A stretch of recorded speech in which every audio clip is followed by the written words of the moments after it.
শুভ সকাল সবাইকে। বান্দরবানে আমাদের তৃতীয় দিন আজকে। আমরা আছি বলাইপাড়াতে। আজকে মূলত আমরা জার্নি করব আন্দারমানিকের উদ্দেশ্যে। নিঃসন্দেহে এই শীতকালের সবথেকে শীতলতম দিনটি পার করলাম। প্রচণ্ড ঠান্ডা, আগুনে একমাত্র ভরসা এখানে। আমাদের সকালের নাস্তা খিচুড়ি এবং ডিম সবাই খাচ্ছে। খাওয়ার পরে আন্দারমানিক এগুলো রেখে যাচ্ছি। ম্যাও মিউ মিউ।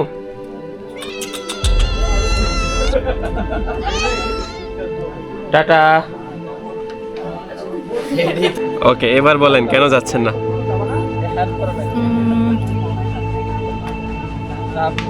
এমনি। ওকে, আয়শা আপু আজকে এই পাড়াটাই ঘুরে দেখবে আমাদের সাথে। আমাদের আয়রনম্যান ভাই সেও যাবেন আজকে। ভাই কেন যাচ্ছেন না? আমি যাচ্ছি না, কি বলবো, আমার শরীরটা এখানে থাকতেছে কিন্তু মনটা আপনাদের সাথে যাচ্ছে। যাক, সেরা। ভাই আমার মন চাচ্ছে না। ওকে, ঠিক আছে। আর আমরা বাকিরা যাচ্ছি, মোটামুটি অর্ধেক হয়ে গেছি টিম। মোটামুটি 25 জনের টিম নিয়ে রওনা করে এখন 10 জন যাচ্ছি মাইকোপাড়ার উদ্দেশ্যে। ওখান থেকে ও কমবে কিনা জানি না। মোটামুটি সকাল 8টা পার হচ্ছে। আমরা মাইকোপাড়ার উদ্দেশ্যে যাচ্ছি। মাইকোপাড়ায় থাকবো না, ওখানে টাচ করে পরদিন আমরা ওখান থেকে চলে যাব আজকেই একদম আন্দারমানিকে। ওখান থেকে আবার রাতে থাকবো এবং পরদিন সকালে আন্দারমানিক ঝিরিটা কাভার করে চলে আসব। সব মিলিয়ে আজকে প্রায় 10 ঘন্টার ট্রেক। কে জানে কি হবে, আল্লাহ ভরসা। আমাদের প্ল্যান অনুযায়ী আজকের দিনটা সব থেকে কঠিন দিন হতে যাচ্ছে। আজকে একই সাথে পাহাড় চড়তে হবে এবং 10 ঘন্টার দীর্ঘ একটা ট্রেকিং আছে। এবং আজকের দিনেই আমরা পৌঁছে যাব আমাদের সেই স্বপ্নের আন্দারমানিকে, যেটা যে কোনো ট্রেকারের জন্য স্বপ্ন। টাটা।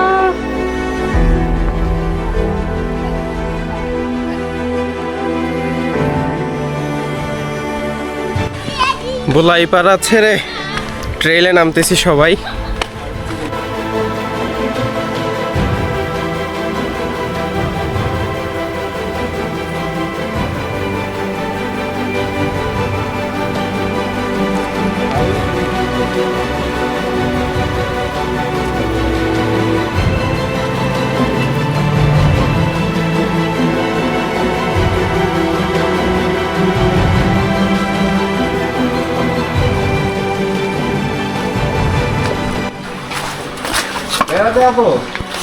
ভিতর দিয়ে যাব, মানে পাড়ার মানুষজন বা ওদের গরু ছাগল এই পর্যন্তই আসে, এরপরে আর যায় না।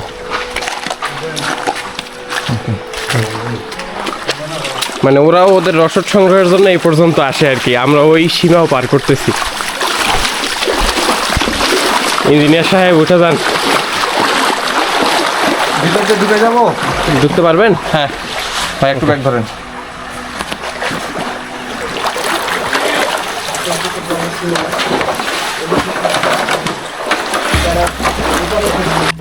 এরপরে শুধুই ছুটে চলা।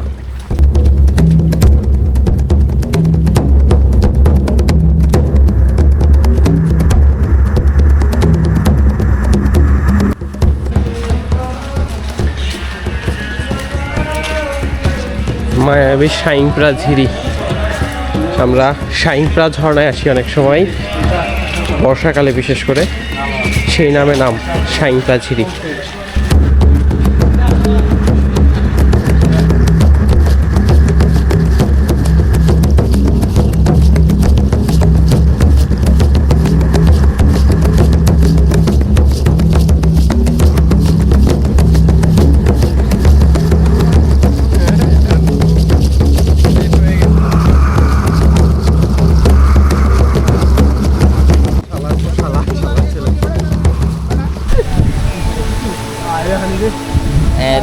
হৃদয় আসছিল, মুক্তা চলে আসে, মুক্তার ফ্রেন্ডে চলে আসে। 3 দিন পরে নেটওয়ার্ক পাইছে সবাই। যাদের শুধু ফ্যামিলি তাদের কথা বলা অনেক আগেই শেষ, আর যাদের এক্সটেন্ডেড ফ্যামিলি তারা এই যে চলতেছে মুখ লুকায় লুকায়।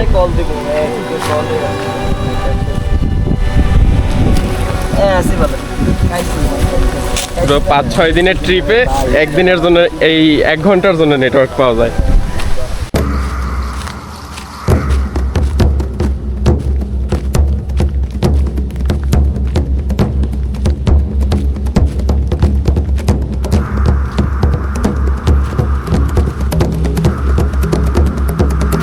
শিয়ালে মুরগি খেয়েছে এখানে।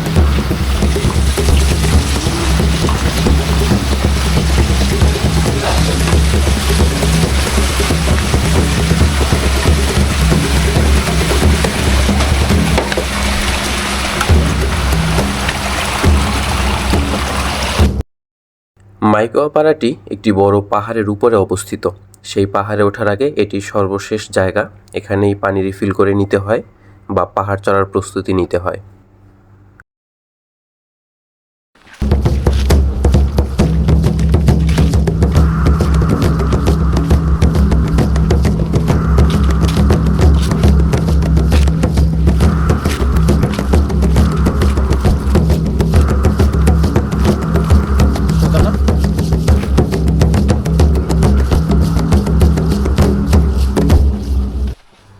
এটি সেই মাইকোপাড়া।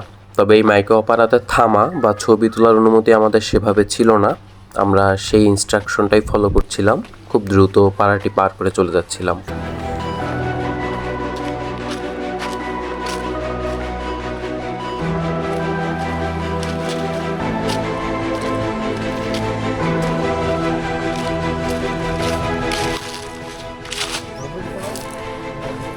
বিখ্যাত মদক রেঞ্জ।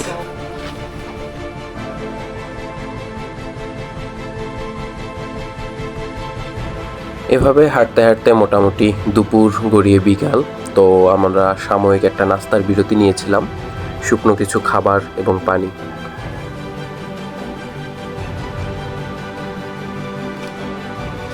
ওকে দাদা, আমিও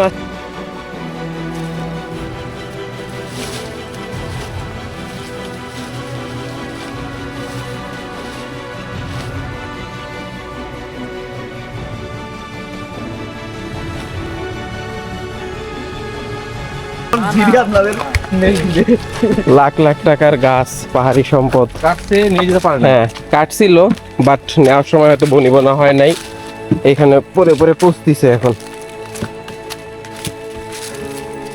পাহাড়ে উঠতে খুবই কষ্ট, বাট নামতে মজা, পুরো দৌড়ে দৌড়ে নামা যাচ্ছে।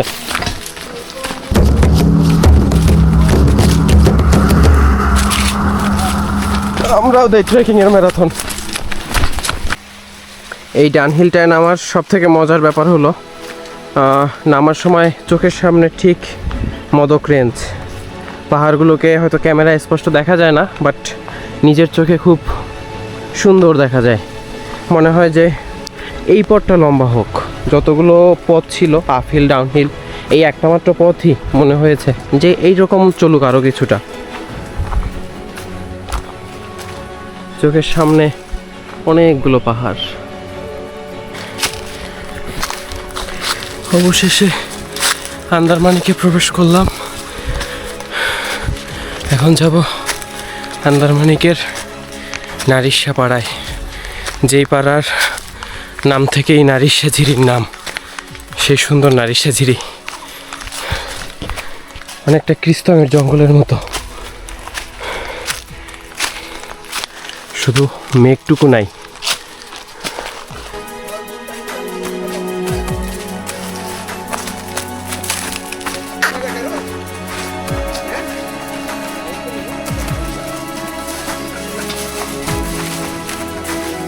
কানে ধরছি আর না, আহারে অনেক কষ্ট দাদা, অনেক কষ্ট।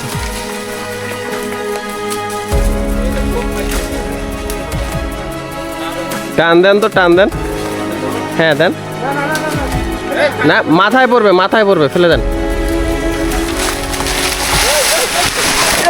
আমার মাথায় কেন?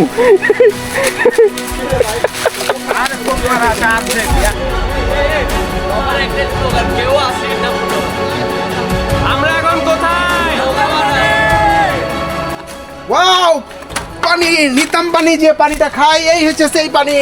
এখানে আসতে 6 দিন লাগে, দেখ কত পানি। তোর খা খা খা। এই ঝিরির নাম কি জানেন?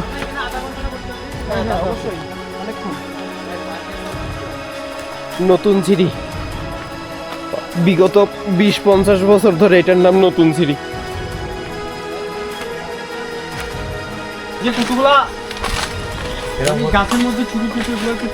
কাঠবিড়ালি টাইপের, ওগুলো যেন এক পাশ থেকে এক পাশে না যায়। ওই পাশে কলা বাগান, তো এজন্য দেয়া আসলেই।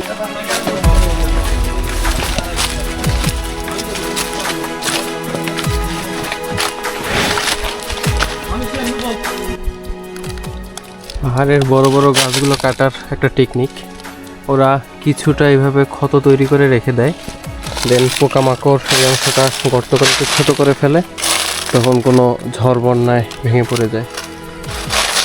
আমি ডাইরেক্ট না, আধা ঘন্টা ধরে গেছে আমার ফোনে কত যাইতে মানে আন্দারমানিক যে কতটুকু এটা জানেন না কত দূর কত দূর যেতে হবে।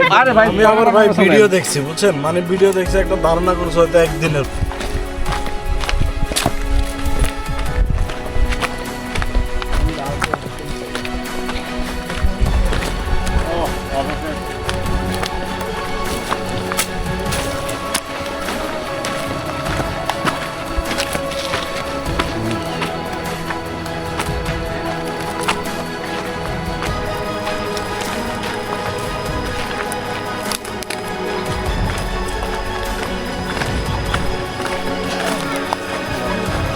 এই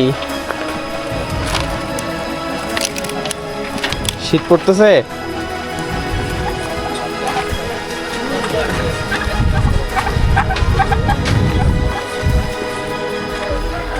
অবশেষে প্রায় সন্ধ্যা করে আমরা পৌঁছে গেলাম আমাদের অ্যাকোমোডেশনে।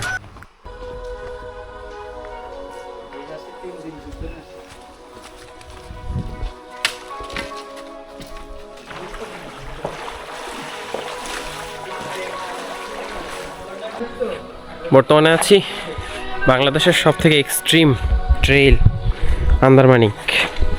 আন্দারমানিকের নারিশা ঝিরি। আমার মনে হয় এর থেকে বিখ্যাত কোনো ঝিরি বাংলাদেশে আর তেমন নেই। এই ঝিরিটা হয়তো সবার এসে দেখা হয়ে ওঠে না, তবে যারা একটু রিলেট করতে চান, সদ্য চিটাগংয়ে একটা ট্রেইল আবিষ্কৃত হয়েছে মেলখুম নামে। এই মেলখুম, মিরসরাইয়ের মেলখুম অনেকটা এটার মতোই, তবে ওইটার ব্যাপ্তি খুবই ছোট এবং জাস্ট কিছুটা জায়গা ম্যাচ করে, বাট আন্দারমানিক বিশাল। যারা চট্টগ্রাম বিশ্ববিদ্যালয়ে পড়াশোনা করেন, ওখানে একটা ট্রেইল আছে এরকম, সেই ট্রেইলটাও অনেকটা এটার সাথে ম্যাচ করে। ওটার সাথে ডিরেক্টলি ম্যাচ করে, জাস্ট পার্থক্য এতটুকুই, এটা অনেক গহীন, অনেক ডিপ, ওটা খুবই ছোট। বিশাল বিশাল গাছ ভেঙে পড়ে আছে। এটা এতই রিমোট একটা এলাকা যে এই বিশাল গাছগুলোকে সংগ্রহ করে এটাকে ব্যবহার করার মতো সুযোগ আসলে হয়ে ওঠে না। ইভেন লাকড়ি হিসেবেও ব্যবহার করার সুযোগ থাকে না এটার বিশালত্বের কারণে। তো ধীরে ধীরে এভাবেই পোকায় খেয়ে খেয়ে খেয়ে খেয়ে একটা পর্যায়ে এটার ইতি হয় আর কি। দুই পাশে স্বচ্ছ পানি, রাতে এই ঝিরিতে প্রচুর চিংড়ি মাছ থাকে, দিনে তেমন একটা দেখা যায় না।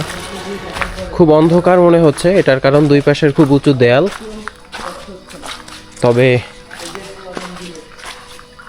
যথেষ্ট আলো আছে। এখন মাত্র বিকাল 5টা বাজে।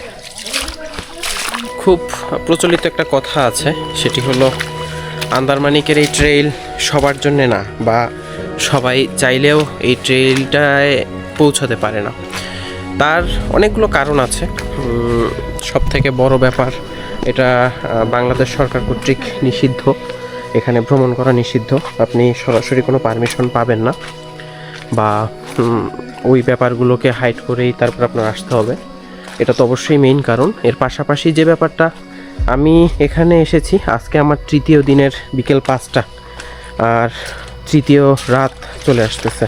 তার মানে বিগত 3 রাত এবং 3 দিন আমি জার্নি করেই ছিলাম। প্রথম রাত এবং প্রথম দিনের কিছু অংশ গাড়িতে, তারপর থেকে হাঁটা। এই লম্বা ট্রেকিং, 3 দিনের লম্বা ট্রেকিং, প্রথম দিনে একটা পাড়ায়, তারপর দ্বিতীয় দিনে বলয় পাড়ায়, তারপর তৃতীয় দিনে নারিশা পাড়া, তারপর এই নারিশা ঝিরি। তো এই আর কি, 3 দিন হেঁটে 3 দিনের এই 3 দিনের হাঁটাটা বড় কথা না। সব থেকে ব্যাপার হলো যে প্রত্যেক দিন হাঁটার পরে আপনার মাথায় রাখতে হবে যে পরের দিনটা আপনার ব্যাক করার জন্য ধরে রাখতে হবে। মানে আমি এখন 3 দিন হেঁটে এসেছি, আমার পরের 3 দিন হেঁটে ব্যাক করতে হবে। আর কোনো ওয়ে এখানে নেই, যেহেতু মিয়ানমার সীমান্তের খুব কাছাকাছি। এখানে কোনো রকম কোনো সাপোর্ট পাওয়ারই সুযোগ নেই, আপনার হেঁটেই ব্যাক করতে হবে, হেঁটেই আসতে হবে। তো মোটামুটি 6 দিন টানা ট্রেক করার মতো এনার্জি, ফিটনেস, এই জিনিসটাও খুব রেয়ার। আমাদের বুলেট প্রুফ সংগঠক ভাই বলে আমি বিজি নেই, আমি হচ্ছে বুলেট প্রুফ মানুষ। ওয়াটার প্রুফ হলে তো শুধু পানি লাগতো না, এখন আমি হচ্ছে বুলেট প্রুফ মানুষ। পানি তো আমাকে টাচ তো দূরের কথা, কিছু করতে পারবে না। আসলে লক হয়ে গেছে জিনিস। আসলে এই ট্রেলে বুলেট প্রুফ হওয়াটা একরকম দরকার। এখান থেকে 3 থেকে 4 ঘন্টা হাঁটার দূরত্বে মায়ানমার সীমান্ত, এবং যত স্মাগলিং হয় বাংলাদেশে তার প্রায় মানে ইলিগ্যাল জিনিসগুলোর প্রায় 70% আসে মায়ানমার দিয়ে। কারণ এই রুটটা খুবই গহীন, যার কারণে আইন শৃঙ্খলা রক্ষাকারী বাহিনীও এ পর্যন্ত পৌঁছাতে পারে না, খুব সহজে পৌঁছায়। বাট এটা এতই সময় সাপেক্ষ, যেমনটা বলছিলাম যে প্রায় 3 দিন হেঁটে আসতে হয়। তো যার কারণে এই রুটটি ওদের খুব পছন্দের। তো এই জন্য বুলেট প্রুফ হওয়ার কিছু ফজিলত আছে নাকি? মোটামুটি 30 মিনিট হাঁটার পরে যত গভীরে যাওয়া যায় ঝিরির সৌন্দর্য যেন ততই বেড়ে যায়।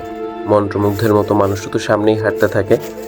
তবে যেহেতু দিনের আলোর পরে এই ঝিরির কিছু বদনাম রয়েছে, মানুষ অনেক কারণে ভয় পায়, আমরাও সেই জিনিসটি মাথায় রেখে একটা লিমিটেশন সেট করে নিয়েছিলাম। যদিও এইটি সব থেকে বড় আফসোসের ব্যাপার, যদি সারাদিন থাকতে পারতাম হয়তো আরও বেশি ভালো লাগতো।